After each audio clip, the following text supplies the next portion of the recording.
denominación de la teoría del deber. Su concepto básico, tomando en cuenta el concepto de la ética, se corresponde con obrar de acuerdo a un código definido de antemano. El hecho de apartarse de una norma previamente definida, en general por escrito, como lo voy a presentar posteriormente, constituye una actitud o un comportamiento que no es ético. En consecuencia, la deontología es la ciencia que trata los deberes y señala la moral interna de una profesión determinada. ¿Con qué objetivos? Para consolidar la identidad profesional, legitimar socialmente la práctica profesional. Además, sirve de un marco para la defensa ante la crítica social y la parte jurídica del ejercicio profesional. Haciendo una síntesis, entonces podemos señalar que es el conjunto de principios y reglas éticas que van a inspirar a los profesionales médicos a guiar su conducta. Hace referencia, por lo tanto, a la rama de la ética, cuyo objetivo de estudio son los fundamentos del deber y de las normas morales. En otros términos, es la esencia que, aplicada a la salud, se ocupa de los deberes y obligaciones, además de los derechos de los profesionales en salud. Por lo tanto, establece qué deben y qué no deben hacer. El Código de Ética y Deontología en Bolivia está vigente desde el año 2008. Este es el último actualizado. Antes estaba vigente a partir del 2004. Tiene 20 capítulos y 167 artículos. El Código Deontológico para nuestra profesión médica es una guía para el desempeño cotidiano dentro de nuestras actividades, que se basa en principios y valores, fundamentos morales y éticos para ejercer con carácter universal, tanto local como universal. Este código de ética solo tendrá significado si se va a aplicar a las realidades de la medicina y de la atención de la salud en una sociedad que es cambiante. En consecuencia, para lograr su finalidad, el código debe ser conocido, comprendido y utilizado por los profesionales en salud en todos los aspectos de su trabajo. Pero desde el punto de vista jurídico, o según la ley, es una norma dictada por una autoridad pública que a todos nos ordena prohibir o permitir y a la cual todos debemos tener obediencia. Es una norma jurídica dictada por los legisladores. Tiene carácter imperativo y atributivo, es decir, que por una parte establece obligaciones y deberes jurídicos y por la otra nos otorga también derechos. Esto significa que siempre hay una voluntad que manda y otra que obedece. Ninguna persona puede invocar su desconocimiento e ignorancia para dejar de cumplirla. Volviendo a lo del Código Deontológico. Este fue adoptado en la tercera Asamblea General de la Asociación Médica Mundial en Londres, en el año 1994. El mismo que fue enmendado por la 22ª Asamblea Médica Mundial en Sydney, Australia, en agosto del año 1968. Y la 35ª Asamblea Mundial de Medicina en Venecia, Italia, en octubre de 1983, y la Asamblea general de la Asociación Médica Mundial en Johannesburg, Sudáfrica, en octubre del 2006. La misma que voy a describir a continuación. El código deontológico en la profesión de salud es un conjunto de normas deontológicas que rigen nuestra profesión. Entre ellos los deberes éticos mínimamente exigibles a los profesionales de la salud en el ejercicio de su actividad profesional diaria. Y este código se constituye como un instrumento eficaz para aplicar las reglas generales de la ética al trabajo profesional de la salud. Sirve también de marco de referencia para el ejercicio profesional médico en el ámbito de la salud en su interacción con el médico y el ser humano, el médico y la sociedad, y el médico con el ejercicio mismo de la profesión. ¿Cuáles son los elementos fundamentales del código deontológico?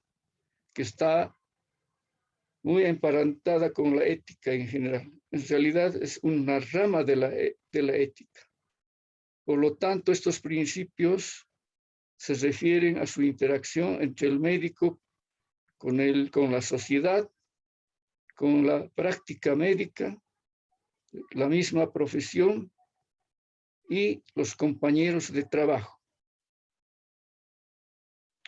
En cuanto al código profesional de salud de un país en general,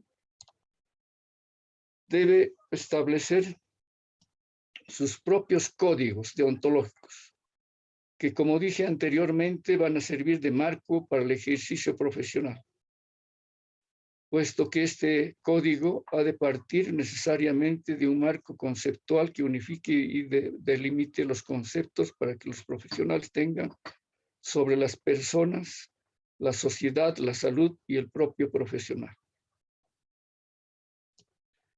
Los médicos han de enfatizar de manera prioritaria dentro de su ejercicio profesional la responsabilidad profesional, la participación activa, los principios de la ética profesional y el respeto por los derechos humanos. Este código deontológico, en general, a nivel universal, comprende los siguientes capítulos. Uno se refiere a las disposiciones generales. Un segundo capítulo, que es el de los deberes de los médicos con las personas. Un tercero, de los deberes de los médicos como profesionales. Un quinto, de los deberes de los médicos para con sus colegas. Un quinto, de los deberes de los médicos para con su profesión. Y un sexto, se refiere a los deberes de los médicos con la sociedad. Dentro de estos deberes del médico en general, dice lo siguiente: el médico siempre debe aplicar su opinión profesional independiente y mantener el más alto nivel de la conducta profesional. Debe respetar el derecho del paciente competente a aceptar o rechazar un tratamiento a través de la aprobación o no del consentimiento previo informado. Pero el médico no debe permitir, en su opinión, sea influenciado por beneficio personal o discriminación injusta. Entre otros, el médico deberá dedicarse a proporcionar un servicio médico competente, con plena independencia profesional y moral, con compasión y respeto por la dignidad humana. Debe también tratar con honestidad a sus pacientes y colegas e informar a las autoridades apropiadas sobre los médicos que practiquen en forma antiética e incompetente a los que incurran en un fraude o engaño. El médico no debe recibir ningún beneficio financiero ni otros incentivos solo por derivar pacientes o prescribir productos específicos. Debe respetar los derechos y preferencias del paciente, de los colegas y de otros profesionales de la salud. Debe reconocer su importante función en la educación de la opinión pública, pero además debe obrar con la debida cautela al divulgar descubrimientos o nuevas técnicas o tratamientos a través de los canales no profesionales. Debe también certificar solo lo que ha verificado personalmente.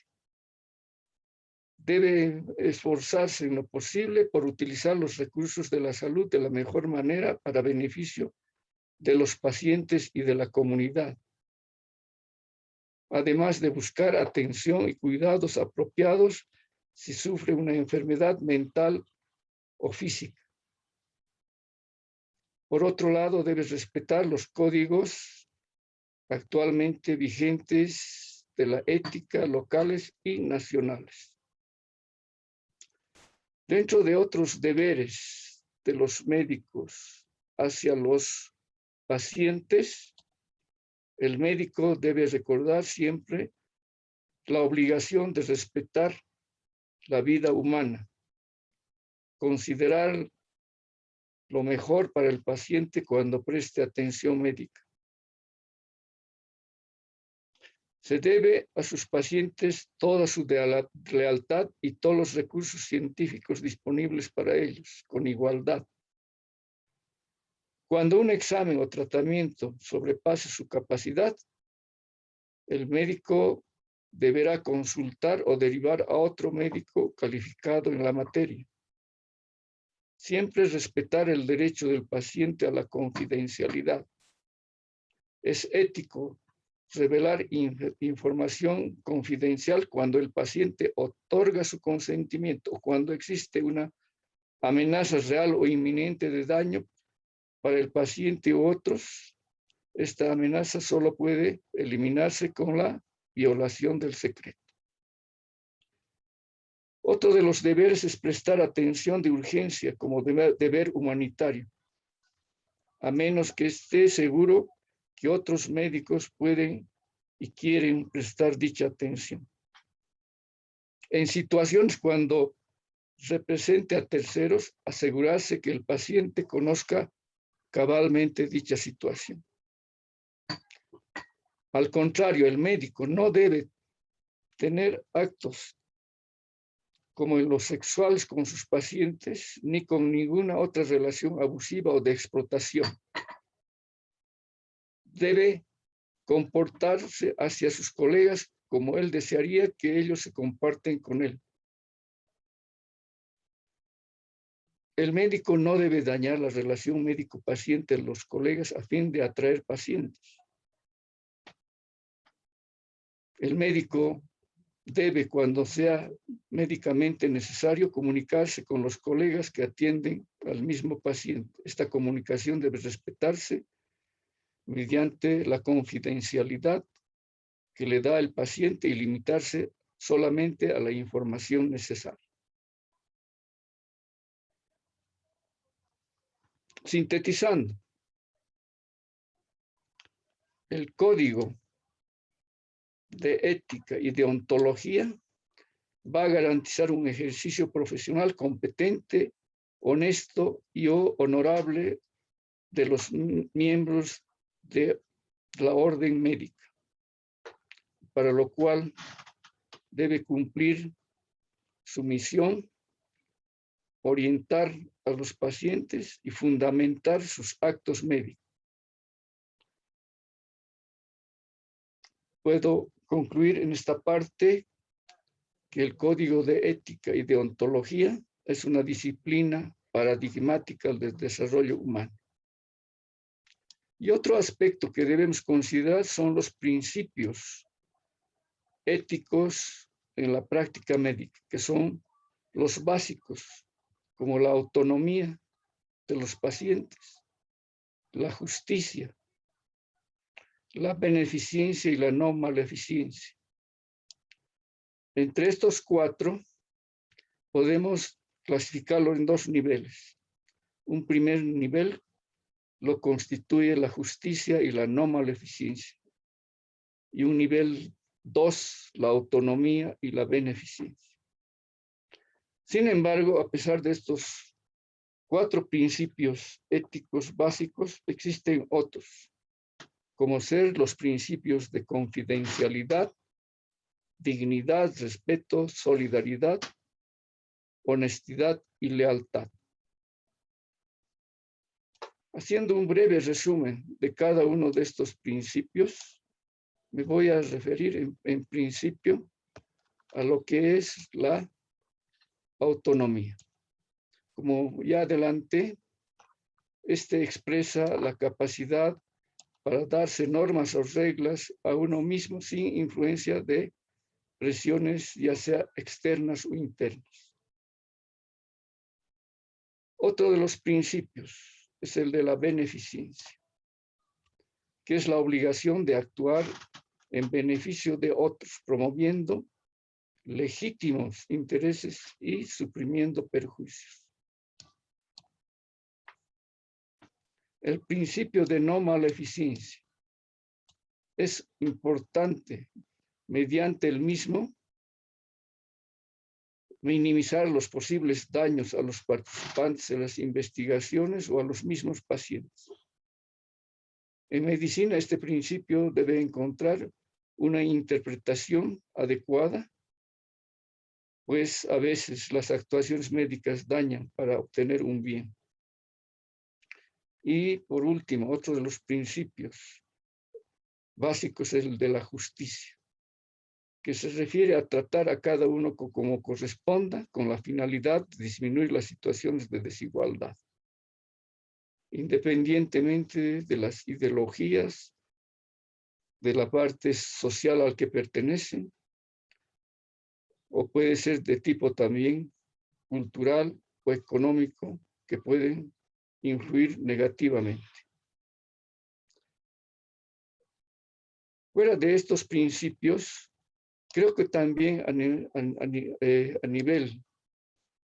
de la ética y la bioética, y por supuesto de lo que hacemos con la deontología, se cometen una serie de errores, algunas de las cuales pueden ser, por ejemplo, las siguientes: una falta de información al paciente y a la familia, la omisión terapéutica intencionada, la confidencialidad de los datos divulgando información sin consentimiento del paciente, la falta de solidaridad y equidad, registros incompletos en las historias clínicas, el autoritarismo terapéutico, la falta de seguridad para el paciente,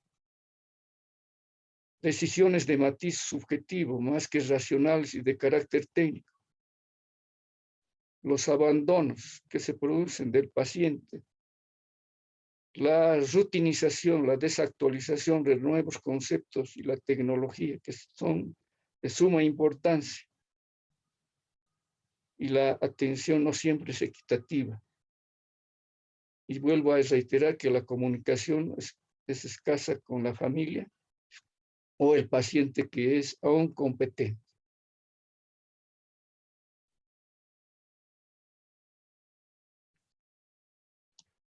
Dentro de ese análisis crítico, durante la práctica médica inadecuada, podemos resumir de la siguiente manera. En el área de gestión, es la carencia de perfiles definidos para el ejercicio profesional a nivel de todas las instituciones de salud, lo que determina que el profesional médico no sea siempre el más idóneo para cumplir un determinado cargo. Entre otros, la falta de reconocimiento de estímulos de las instituciones de la salud y de las mismas autoridades superiores en salud, el abuso de poder, el autoritarismo, el liderazgo poco participativo y la desconfianza. En el área asistencial, podemos mencionar al desconocimiento o olvido del código de ética y deontología que frecuentemente ocurre. La falta de respeto a la persona, atentando con su identidad individual e intimidad. Prácticas inmorales, ilegales e ilícitas. La ausencia de denuncias por la mala praxis. La desensibilización ante el dolor humano. Desarrollo del trabajo en forma individual, sin la participación de los otros miembros del equipo.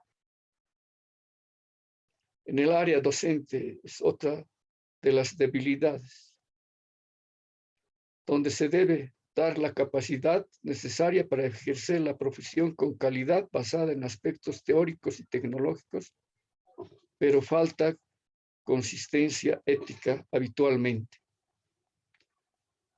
El vacío en el conocimiento del código de ética y deontología desde los estudios a nivel de las facultades de medicina. La aplicación pobre de la ética en la práctica. Que es importante que exista además una materia o cátedra que esté destinada a la enseñanza de la ética. También podemos señalar la pobre integración docente asistencial. Y la capacitación no siempre es permanente. Entre estas características, en general, debe prevalecer el respeto por la vida, la dignidad y los derechos del ser humano, que son condiciones esenciales de nuestra actividad médica. Entre estos códigos internacionales de ética en medicina, que también sería importante conocerlos, está la responsabilidad fundamental del médico, que tiene tres aspectos: conservar la vida, aliviar el sufrimiento y fomentar la salud. Todo médico no solamente tiene que estar bien preparado para ejercer, sino que tiene que mantener sus conocimientos y capacidades en el más elevado nivel que corresponde. Deben respetarse las creencias religiosas del paciente.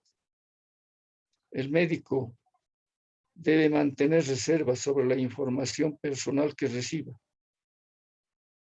El médico conoce no solo sus responsabilidades, sino también las limitaciones de su función profesional.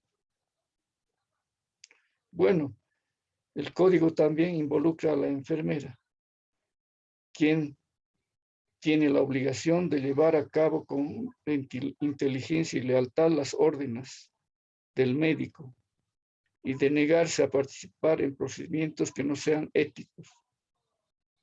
La enfermera mantiene dentro del equipo la confianza en el médico y demás miembros del equipo de salud. La incompetencia o la conducta no ética de los miembros del equipo solo deberían exponerse a la autoridad pertinente del centro hospitalario. El médico tiene también el derecho a una comunicación justa y solo acepta esa compensación según prevea el contrato real o implícito. El médico no debe permitir que su nombre sea utilizado para la publicidad de productos ni relación con ninguna otra forma de publicidad personal, como se está haciendo actualmente, particularmente en nuestro país.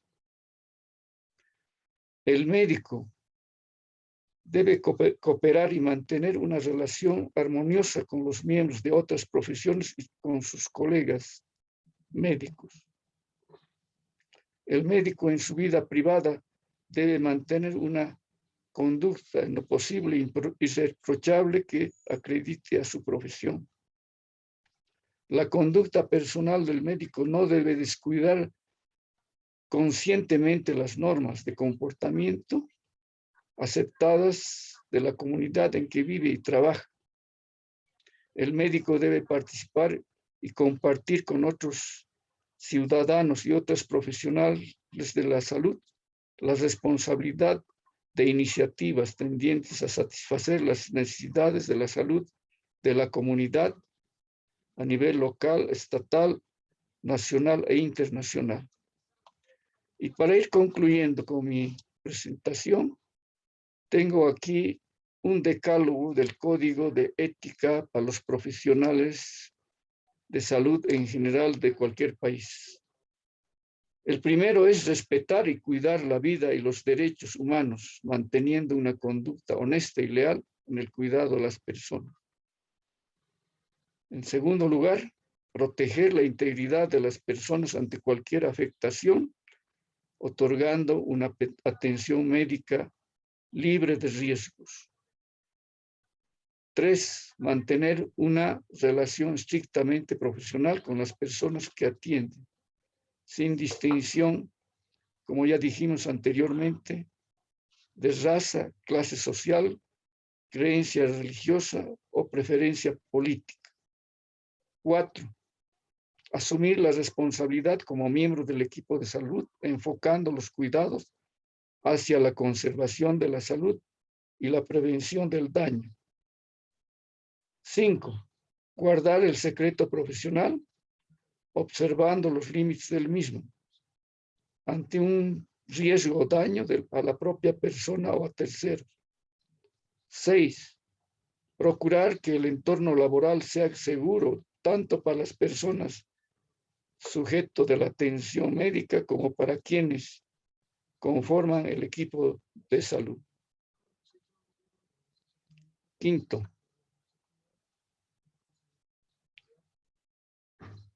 ya dijimos sobre el guardar el secreto y procurar al enfermo, que el enfermo laboral sea seguro tanto para las personas sujetas a la atención como para quienes conforman el equipo de salud. 7, evitar la competencia desleal y compartir con estudiantes y colegas experiencias y conocimientos en beneficio de las personas y de la comunidad. 8, asumir el compromiso responsable de actualizar y aplicar conocimientos científicos, técnicos y humanísticos de acuerdo a su competencia profesional. 9, pugnar por el desarrollo de la profesión y siempre dignificar su ejercicio. Y 10, fomentar la participación y el espíritu de grupo para lograr los fines profesionales. Y concluyo con este aforismo de Samuel Johnson, que dice: la integridad sin conocimiento es débil e inútil, y el conocimiento sin integridad es peligroso y temible. Muchas gracias por su atención. No sé si tienen algún comentario, pregunta al respecto del tema. Gracias, académico doctor Vera. Vamos a compartir con usted algunas preguntas que han llegado al chat por inbox. El corporativismo de la seguridad social de las cajas e instituciones similares impone al médico normas como lograr un determinado número de consultas o atenciones en un determinado tiempo, lo que va en contra de las expectativas de los pacientes. ¿Cuál es el rol de la deontología médica frente a estas imposiciones? Al respecto, como ya lo indiqué anteriormente, desde el punto de vista administrativo, fundamentalmente en coordinación con el personal de salud y especialmente con el plantel médico, deben establecer, de acuerdo a las características de cada especialidad o de cada paciente en particular que sufre una patología, determinar el tiempo de consulta mínima que se debería tener. Solamente estoy hablando de la consulta médica. Ya otros datos que tiene que suministrar al paciente respecto a exámenes complementarios, estos tendrán que ver otro tiempo para que posteriormente el médico evalúe y luego adopte una medida terapéutica o preventiva al respecto. La siguiente pregunta menciona, ¿un comité deontológico puede ser además un comité editor? Cuando se refiere a un comité editor, cualquier actividad médica de tipo científico, de investigación o asistencial, pues podrían participar cualquiera de ellos, me estoy refiriendo al personal médico, de ser responsable para dar a conocer a la comunidad científica y también a la sociedad a través de medios impresos o virtuales de lo que hace durante su actividad asistencial o de interacción social. En la siguiente pregunta nos indican, ¿qué artículos del Código Deontológico hacen referencia al respeto entre colegas? Esto está, como les mostré anteriormente en una de las diapositivas, en cuanto se refiere a los deberes y derechos con otros colegas de la profesión, los mismos que tienen que cumplir deberes u obligaciones y además al mismo tiempo tienen sus derechos que lo otorga no solamente el código de ética, sino la misma justicia. No solamente debe ocuparse de la mala práctica, sancionando únicamente a los médicos asistenciales, sino la responsabilidad también es compartida a partir de las autoridades superiores hasta el último miembro del equipo de salud.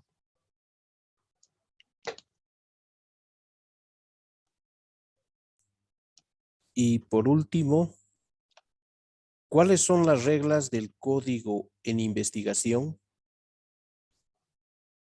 Las reglas o normas para una investigación, pues tienen que estar bien establecidas. Ya existen normas al respecto para los estudios de investigación experimental, para aquellos actos médicos de tipo asistencial o de otra índole. Entonces tenemos que basarnos, tal como lo establecen las revistas médicas científicas, especialmente aquellas que están indexadas. Entonces tenemos que basarnos estrictamente en tales normas.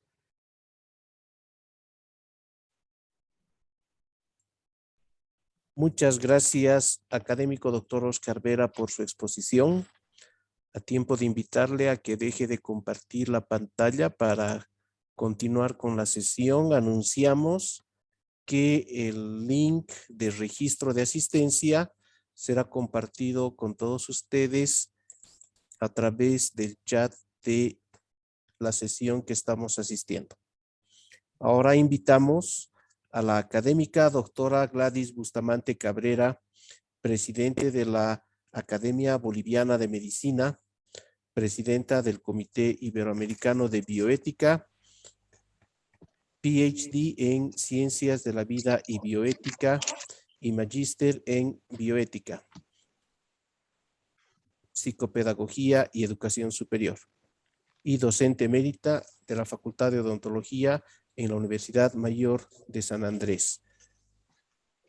La doctora compartirá con nosotros el tema referido a constitución de comités deontológicos y de bioética de la investigación. Académica doctora Bustamante, el auditorio está con usted. Adelante, por favor. Bien, buenas noches. Muchas gracias por la presencia de todos ustedes. Y sí, estamos hablando desde el día de ayer de un tema que es de bastante importancia en el área médica, pero creo que se extrapola a muchas otras áreas relacionadas tanto con el área de la medicina y otras ramas del conocimiento.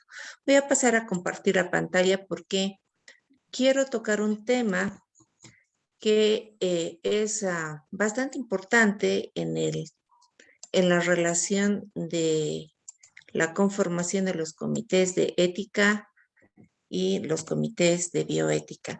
Y bien, debemos entender bien y hacer una recopilación de lo que ya se ha mencionado en estos días, de que la ética básicamente nace de un fundamento filosófico relacionado con la moral. La ética, la moral y las costumbres de la sociedad se relacionan íntimamente, de tal forma que la ética señala lo que se debe y lo que no se debe hacer. Todos los procesos relacionados con la ética nos determinan las pautas de conducta de una sociedad. Ahora entendamos bien que las normas éticas de una sociedad van a ser redactadas a partir de las costumbres de esa sociedad. Las costumbres sociales, por lo tanto, difieren de una región a otra, de tal manera de que aquello que es ético en algunas sociedades puede no ser ético en otras. Sin embargo, hay ciertas normas éticas que pueden ser de carácter generalizable y no generalizable. Por ejemplo, son generalizables el no matar, el respetar la vida, el no robar, el respetar al adulto mayor y elementos similares que pueden ser considerados de manera casi global. Pero hay otras pautas que no son generalizables y pueden ser específicas a cada región. Por ejemplo, hablemos de la justicia comunitaria, que pueden ser aceptadas dentro de determinado grupo social, mientras que no es aceptado en otro grupo social. Todo aquello que se relaciona con la moral y la ética y se basa en las costumbres son explicitadas en documentos escritos que se denominan leyes. De tal manera que una sociedad es la que va a escribir sus propias leyes en función a sus costumbres. Se dice, por lo tanto, que las leyes debieran tener aceptación social y pueden ser modificadas con el tiempo en función a la modificación de las costumbres.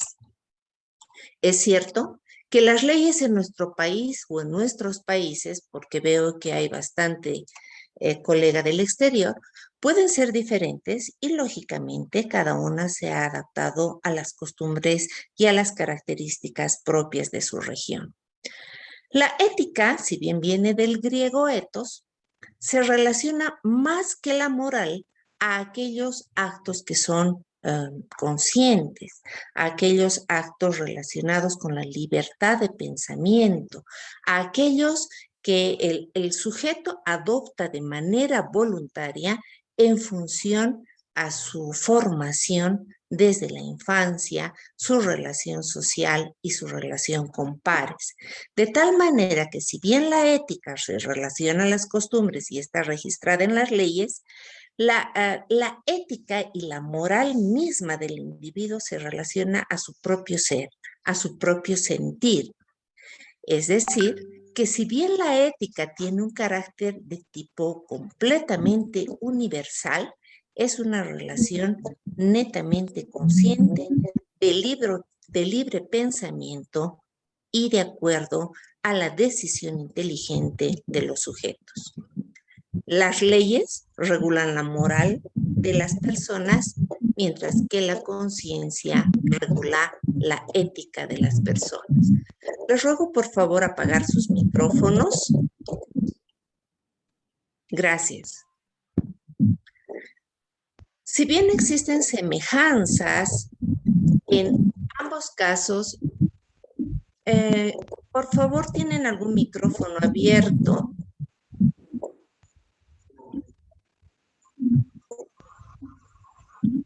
Permítanme un segundo. Patricia Gabriel Cautín, por favor, su micrófono. Gracias. Si bien existen semejanzas entre la ética y la moral,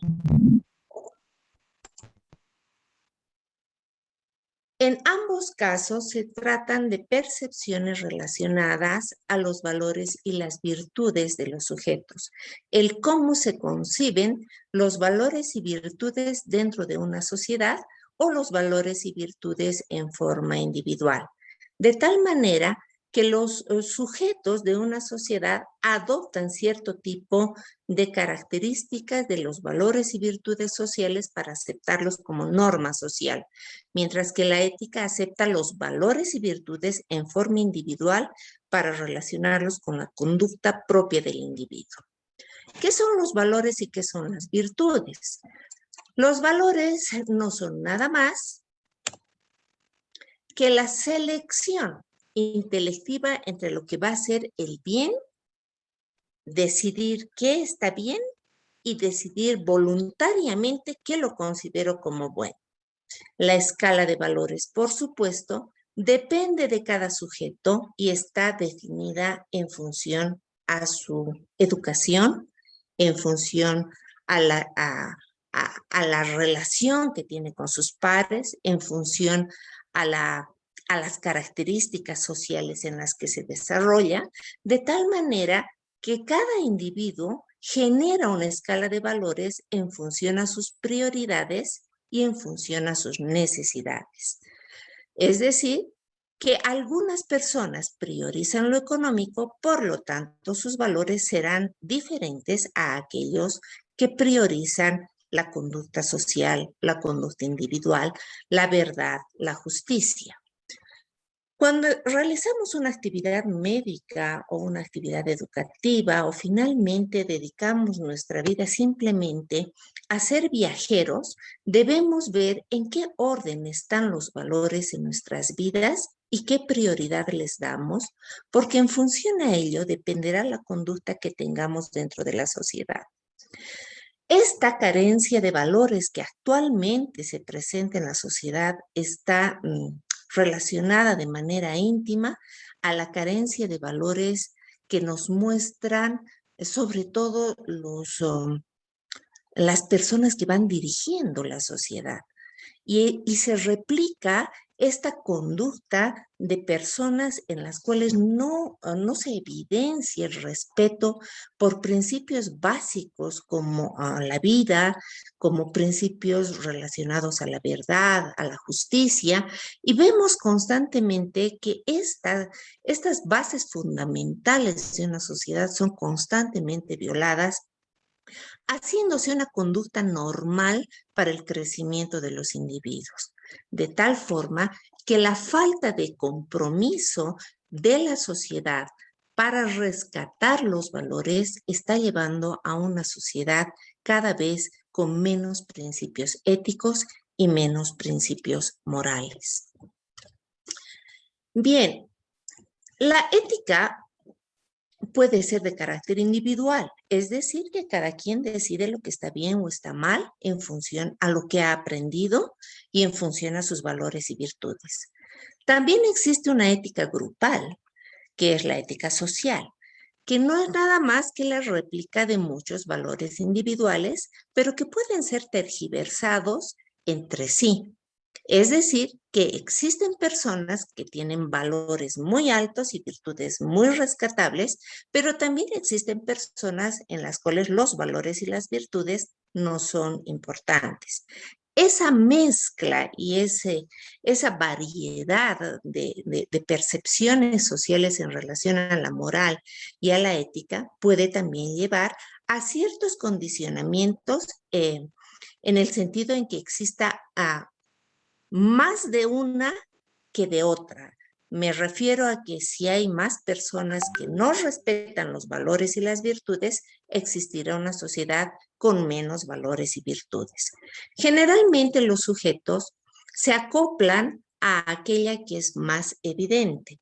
Es así que las conductas sociales violentas pueden ser replicadas aún así cuando la persona no sea violenta y simplemente actúa por una reacción grupal. Pero también existe la ética administrativa, y la ética administrativa se relaciona a todo aquello relacionado al respeto dentro de la función laboral. Cuando hablamos de comités de ética, que hablamos de valores y hablamos de virtudes y hablamos de compromiso, no solamente deberíamos referirnos al sujeto individual, sino también a aquel que trabaja en grupo y a aquellos que organizan la función del trabajador. ¿Qué valores y virtudes van a determinar la moral individual? Que van a estar regidos principalmente por la conciencia, son aquellos relacionados al respeto, a la justicia, a la puntualidad, a la paz y a la verdad. Esto es la moral individual que debiera prevalecer en el sujeto, de tal manera que un profesional en salud debiera también desarrollar principios relacionados a la confianza, a la libertad, al amor, a la piedad. Por supuesto que estos datos o estos valores que se están mencionando se desarrollan con el tiempo y se desarrollan con educación y también con el ejemplo.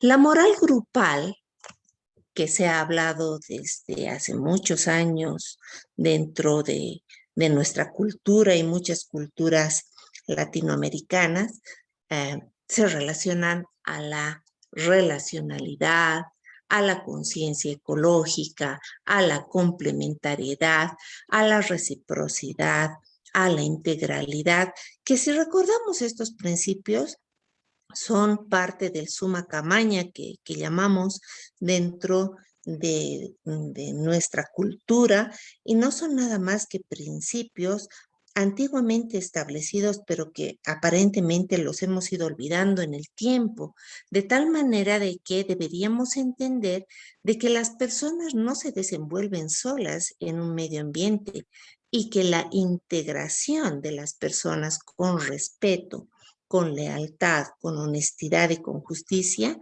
genera el desarrollo de una sociedad. La relacionalidad y el apoyo entre personas, la colaboración al que lo necesita, fomentará también el crecimiento de una sociedad. El respeto al medio ambiente, que debería ser fomentado y se está fomentando en el último tiempo, favorecerán también a la subsistencia de los seres humanos y de todas las especies que habitan el planeta. Y del mismo modo, la complementariedad y la reciprocidad se convierten en elementos importantes para la subsistencia de una sociedad plena. Sin embargo, esta sociedad sí se rige con las leyes. Si bien la persona en forma individual tiene su conciencia nada más como el inductor de actos, el grupo social ya tiene una ley como conductor de actos y regulador de actos, de tal forma de que las leyes sí establecen parámetros de conducta para una sociedad y para las personas y debe sancionarse de manera muy ejemplarizadora a quienes no cumplen con las leyes. Pero ¿qué pasa si las leyes no se cumplen? Entonces se genera la sociedad anética, donde las leyes pasan a ser simplemente un escrito que no es cumplido ni respetado por nadie. Por el otro lado tenemos la ética administrativa, que tiene una ética educativa, una ética productiva y por supuesto la misma ética administrativa. Es decir, que debo tener ética al educar para que estas personas generen una ética al trabajar y también generen ética al producir el resultado de su trabajo. A esta ética administrativa se le ha dado muy poca importancia. En el área médica se ha judicializado el acto médico, de tal manera de que cualquier error que pueda ser atribuible incluso a la parte tecnológica de implementación de un hospital se le atribuye al médico porque se ha olvidado de que existe una ética administrativa y si bien hay sanción al profesional por faltas a su trabajo por faltas, por errores involuntarios o voluntarios, también debería haber sanciones para aquellos que administran el sistema sanitario si no cumplen con las obligaciones que se establece dentro de un código de conducta o la norma o leyes existentes. La ética, pues, per se, ha dado lugar a la bioética y a la deontología. El día de hoy, nuestro colega ha hablado mucho de la deontología, que es la regulación de la conducta profesional a través de una norma particular que determina qué debe hacer el profesional en el ejercicio de su profesión. El código deontológico no solamente existe para los médicos, ese es el código deontológico médico. El código deontológico debe existir para todas las áreas en las cuales se desarrolla una función académica específica, en las cuales se establezcan las formas de conducta y respeto dentro de esa área. La moral, ya hemos mencionado, se relaciona a la sociedad, pero en medio tenemos algo que es la bioética. La bioética no se rige por leyes, se rige por actividades y normativas internacionales que orientan la conducta de las personas para la protección de la vida en el planeta. La deontología es específica para un área, la moral es social, la bioética a su vez es multidisciplinaria y transdisciplinar. La bioética lo que hace es estudiar las dimensiones morales de la persona, de los seres vivos y de todo el medio ambiente. A diferencia de la deontología, la bioética no sanciona. La bioética orienta, genera discusión y puede establecer parámetros de conducta en función a la influencia que ejerza en el grupo con el cual se trabaja. La deontología, a su vez, al tener una norma, sí puede ser una actividad sancionable, al igual que la moral, porque ambas están regidas por una norma. La moral por las leyes y la deontología por el código deontológico. La bioética nos habla sobre cuál es el límite de los actos y también la deontología. Nosotros como profesionales médicos, ¿hasta dónde debemos llegar para sostener la vida de los pacientes?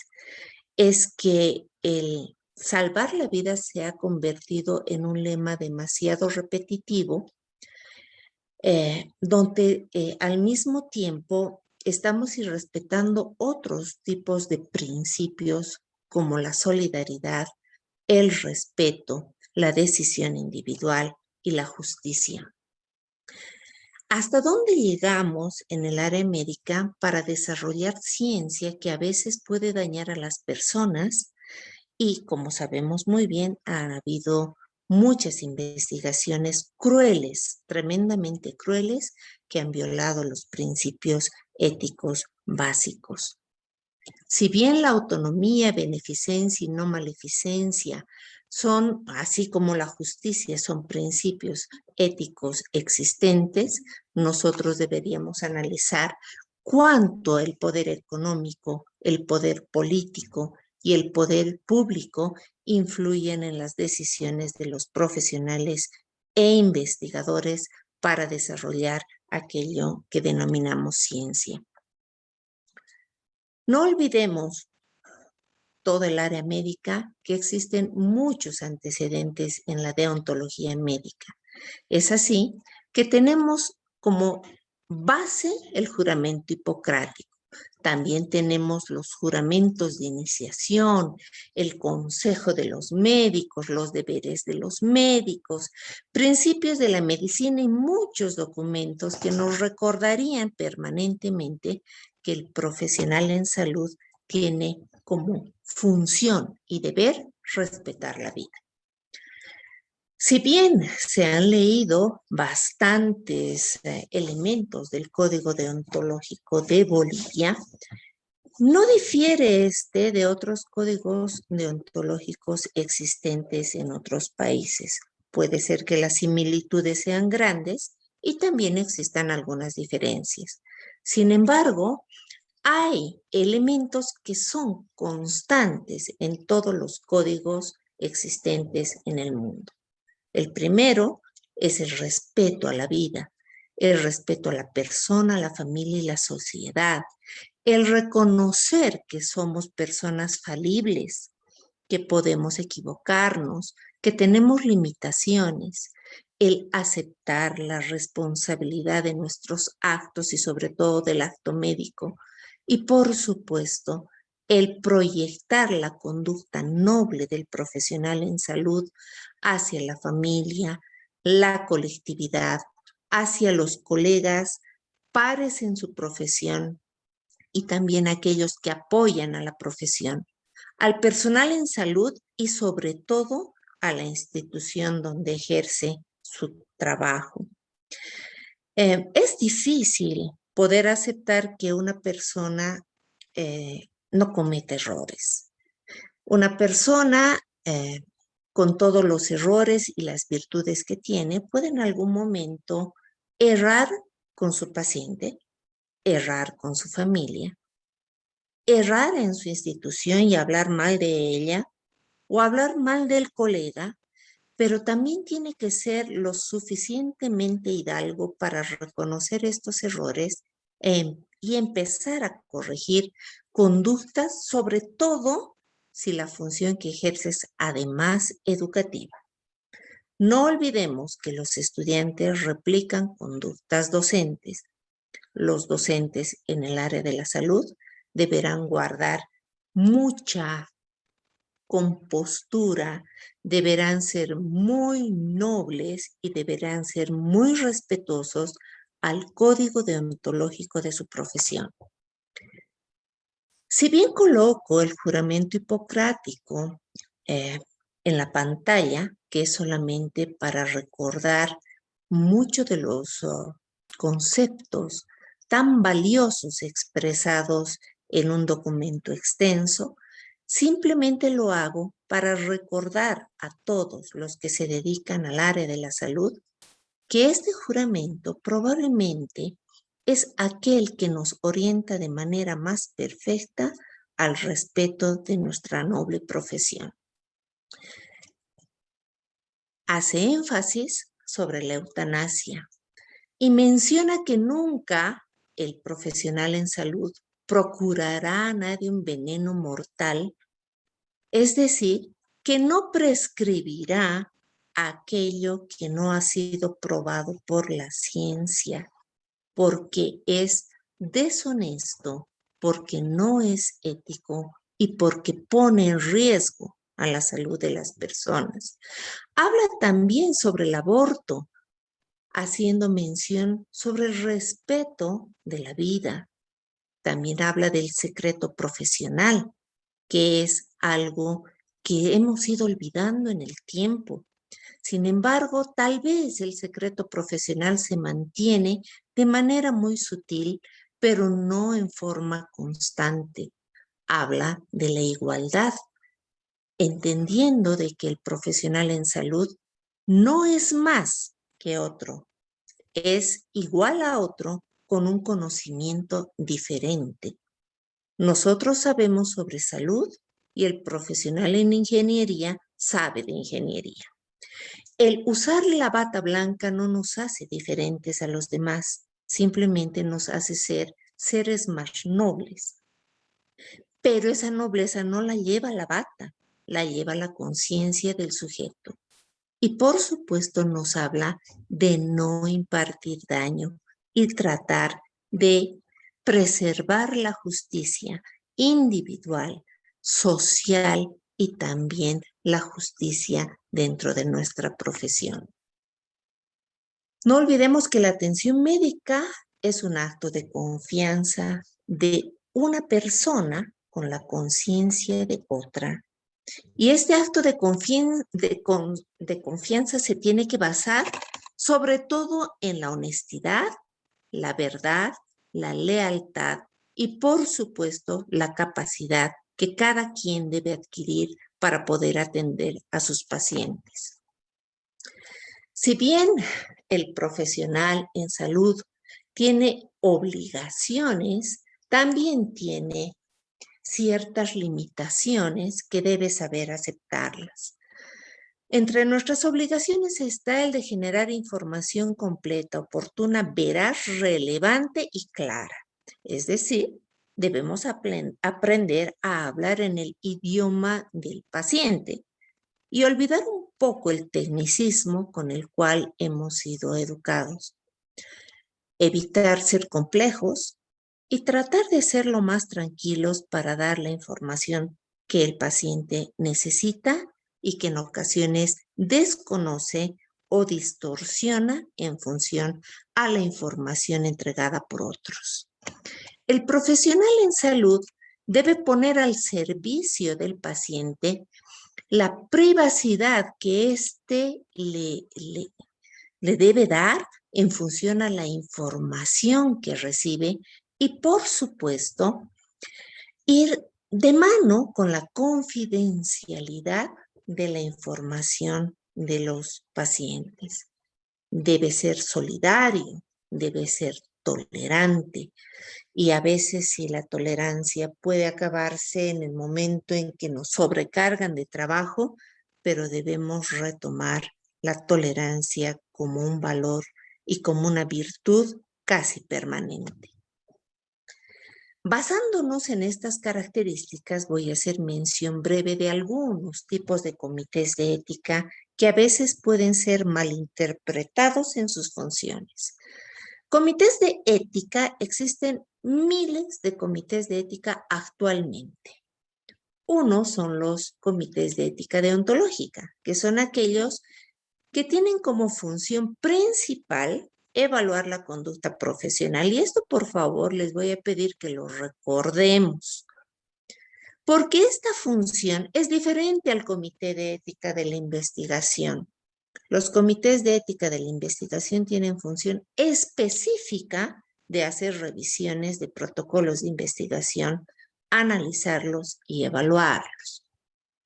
Los comités de ética hospitalaria lo que hacen es tratar de solucionar los problemas generados dentro del ámbito hospitalario resultantes de la relación, voy a llamar médico-paciente, refiriéndose a la palabra médico como a todo el personal en salud.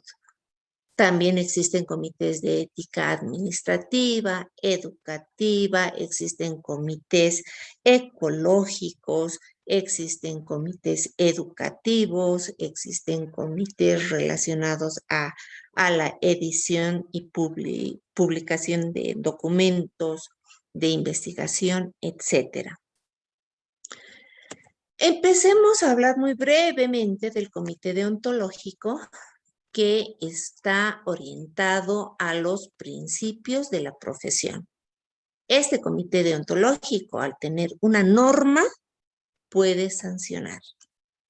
El comité de ética hospitalario, a diferencia del deontológico, tiene una función de recomendación y orientación.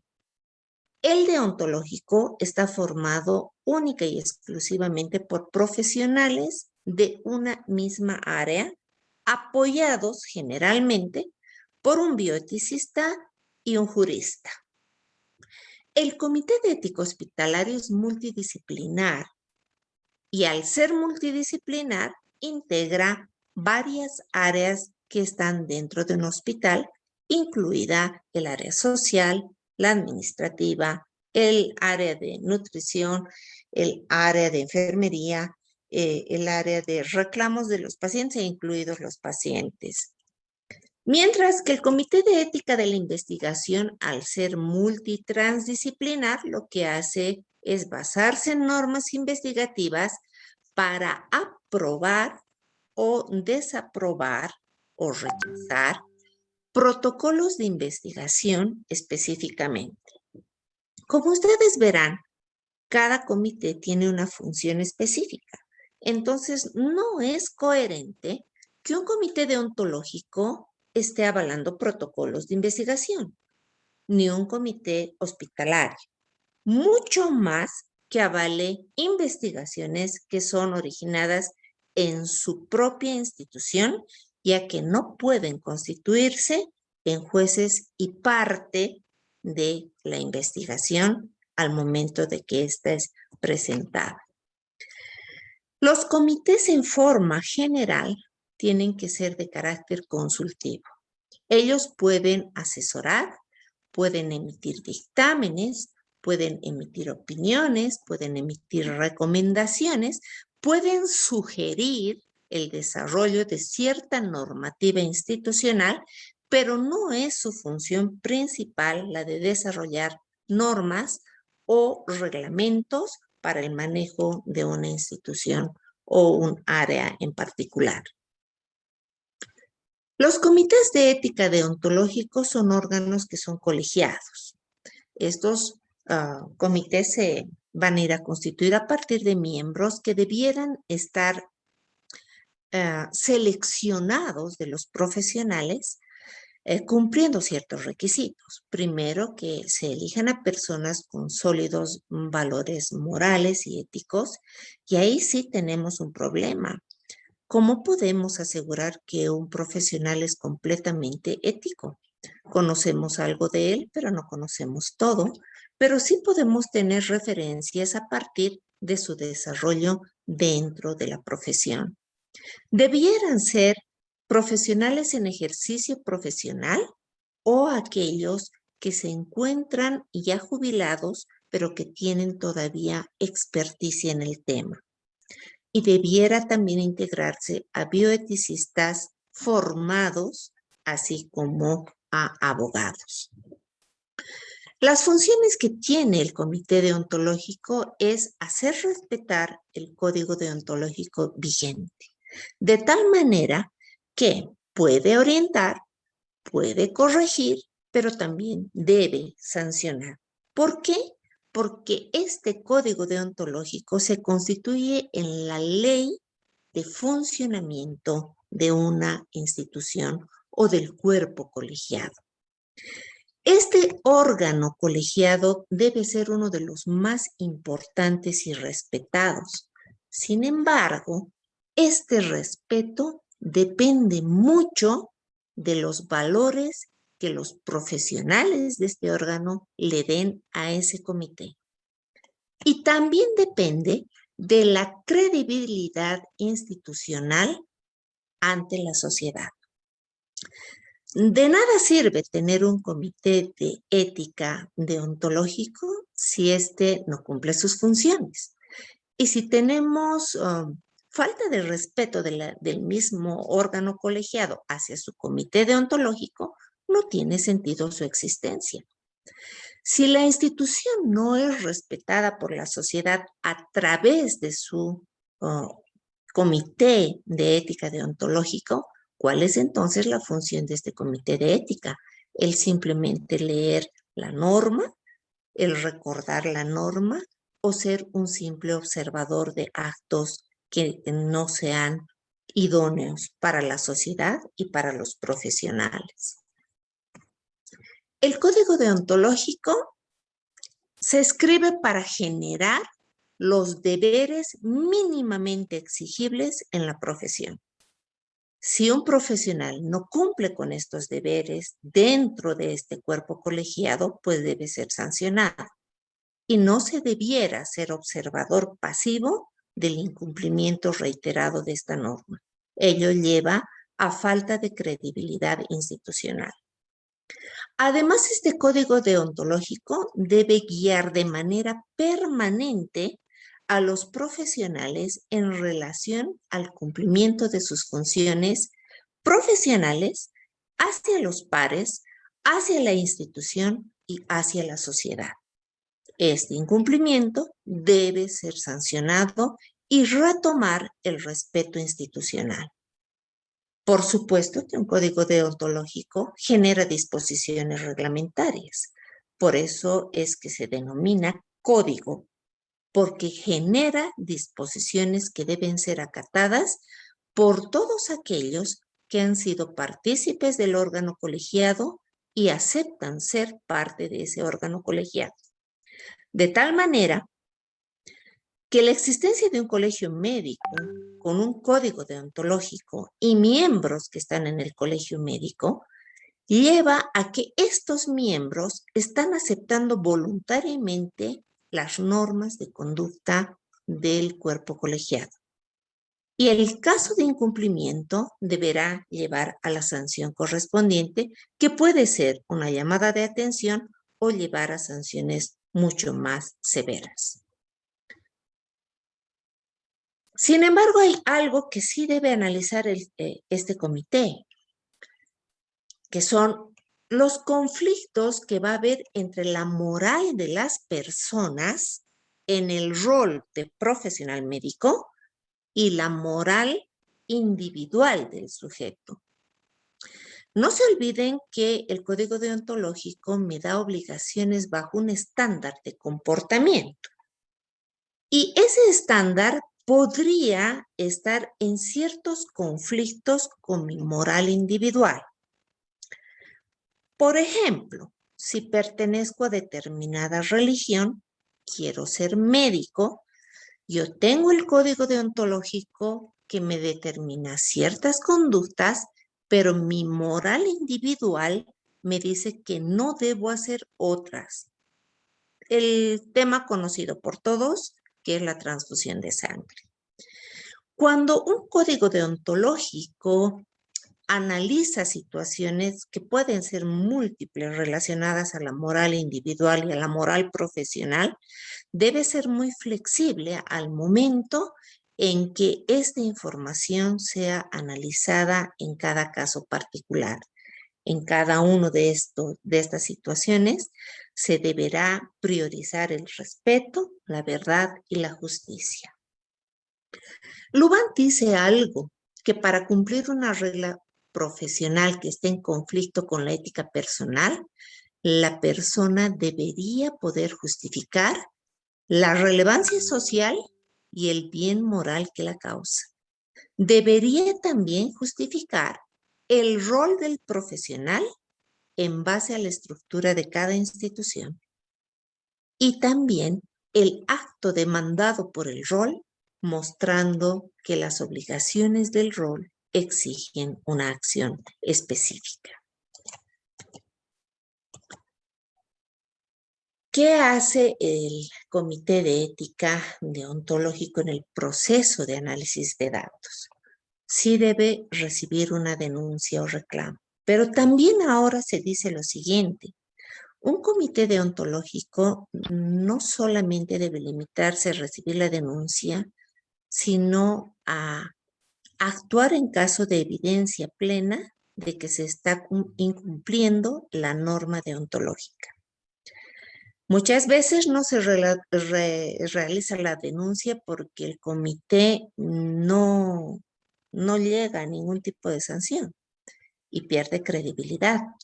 Entonces, si un comité de ética deontológico observa que uno de los miembros reiteradamente incurre en una falla, debiera de mutuo propio tomar acciones para ver inicialmente la llamada de atención, hacer las medidas correctivas o generar la sanción, protegiendo la integridad institucional.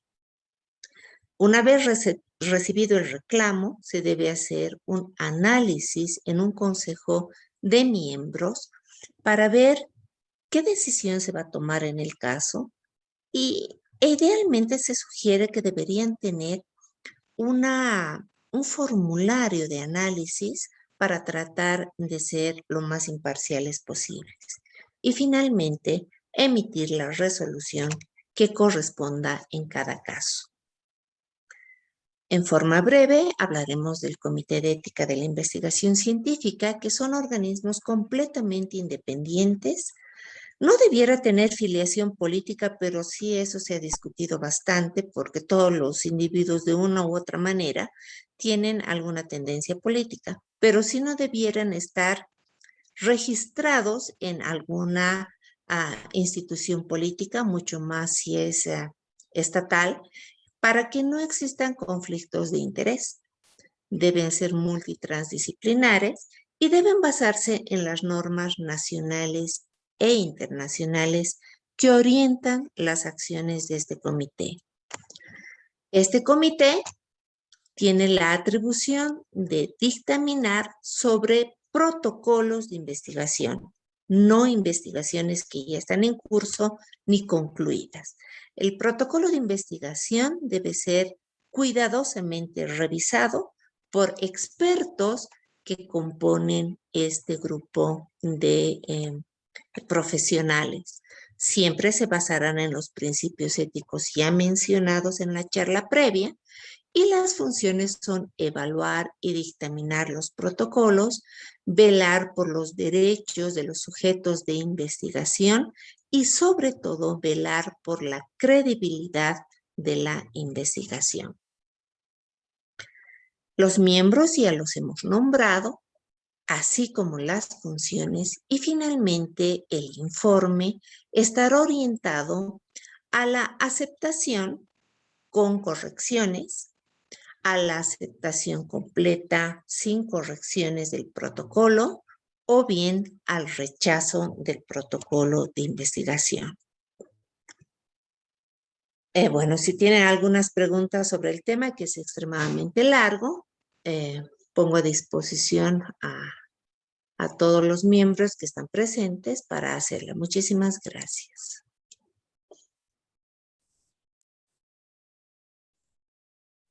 Gracias, académica doctora Bustamante.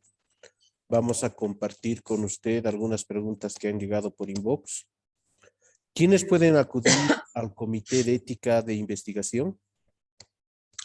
Básicamente los investigadores, grupos de investigadores que no se limitan al área de la salud. Por si acaso se ha confundido mucho que un comité de ética de la investigación o comité de bioética investigativa, al tener el prefijo bio, se relaciona solamente a la salud y no es así. Los comités de ética de la investigación, o llamados también comités de bioética de la investigación, pueden analizar cualquier tipo de investigación, a excepción de las investigaciones que son de carácter documental. Es decir, pueden ser revisadas investigaciones de ingeniería, de administración de empresas, economía, psicología, medicina, bioquímica, etcétera, ya que el equipo multitransdisciplinar favorece para ello. Y tiene que sí tener de manera obligatoria investigadores y expertos en investigación, tanto cuantitativa, cualitativa y mixta, que les permita tener las capacidades suficientes para revisar los protocolos investigativos. La siguiente pregunta menciona, ¿la bioética es netamente médica? No, como antes ya había mencionado, la bioética se refiere a los seres vivos, aunque ahora se está incluso en el último tiempo hablando del respeto también al manejo de los cadáveres y el manejo de ciertas sustancias que muchas veces se han considerado como no vivas, como por ejemplo sustancias relacionadas en la naturaleza que son químicas y no se las considera organismos vivos, pero que interfieren en la supervivencia de los organismos vivos del planeta. Entonces, la bioética cada vez se está ampliando mucho más en relación a sus funciones, a cuando nació, a cuando se originó. Cuando se originó era netamente medicalizada. La siguiente pregunta nos indica, ¿qué hacer cuando es el Estado quien acepta propuestas de minorías para modificar la Constitución? Bueno, hay algo que se llama la bioética política, que se trabaja mucho en muchos países de Europa, o ética política. Lastimosamente, cuando nosotros trabajamos este tema en nuestros países, y voy a mencionar a varios, Se ignora la existencia de los mismos porque uno de los principios de la política es el manejo discrecional de la ética. Es parte fundamental de la estructura epistemológica de la política. Lastimosamente, es muy complicado generar un comité de ética política en un ambiente donde no se respeta ni siquiera la ética pública. Sí sería ideal, pero no se puede trabajar en un país que no tiene una norma establecida, ni siquiera se reconocen los comités de ética. La siguiente pregunta. ¿Es pertinente para el Colegio Médico de Bolivia organizar un comité de bioética de la investigación? No, porque el Colegio Médico de Bolivia tiene función gremial y el comité de ética debe ser deontológico. Si es que transforma la función gremial y genera un comité de ética de la investigación científica, estaría tergiversando la función del comité de ética de la investigación, además que estaría restringiendo las funciones, como ya antes había mencionado, para aceptar investigaciones que generan sus propios asociados y no pueden constituirse, reitero, en jueces y partes de sí mismos.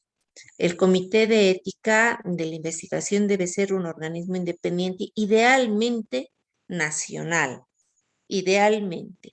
¿Puede existir en las instituciones? Sí, pero debería tener partícipes ajenos a la institución que en muchas ocasiones por la estructura de las instituciones no lo permite. En relación al principio de respeto al ecosistema, es fundamental la participación multidisciplinaria. En investigaciones que afectan o posiblemente afectaran al ecosistema, es necesario un comité multidisciplinar más allá de la rama médica. Por supuesto que sí, porque el ecosistema no es específicamente relacionado a la salud.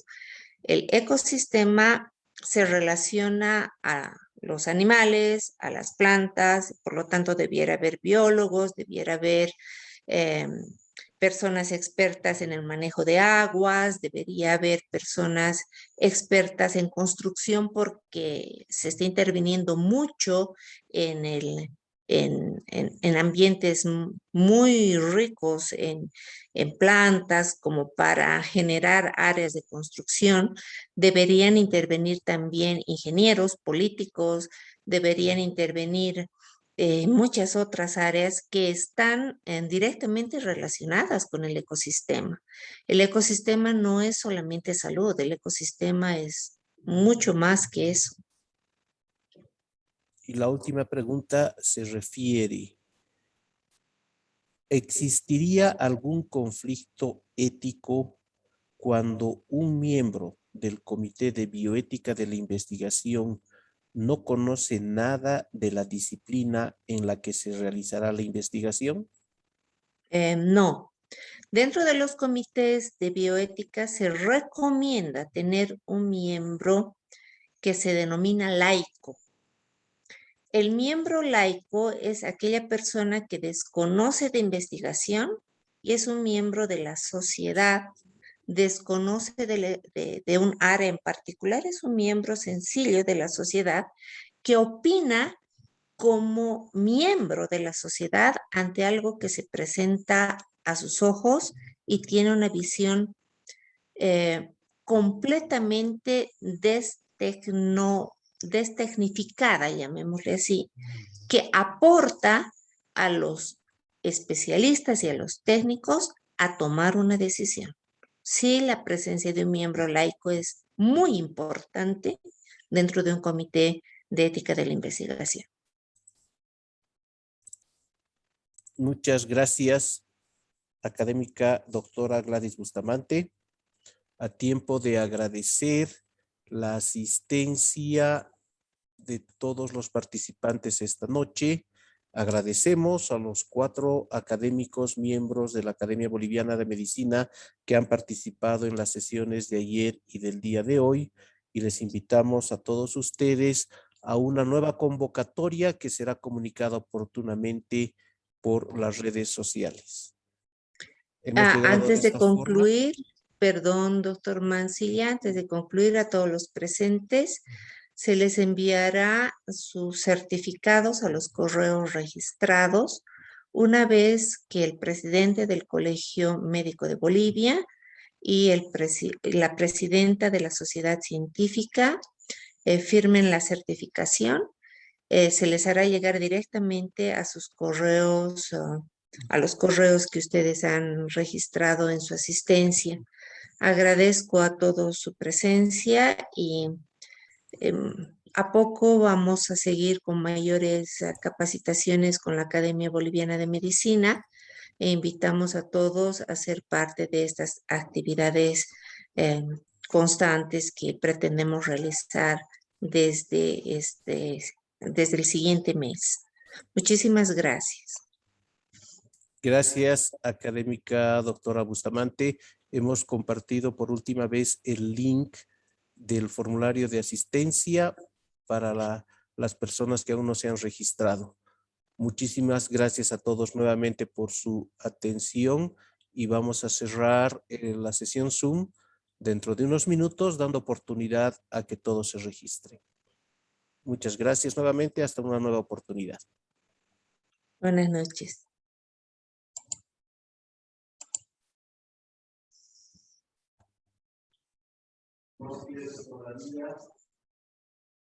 Ok.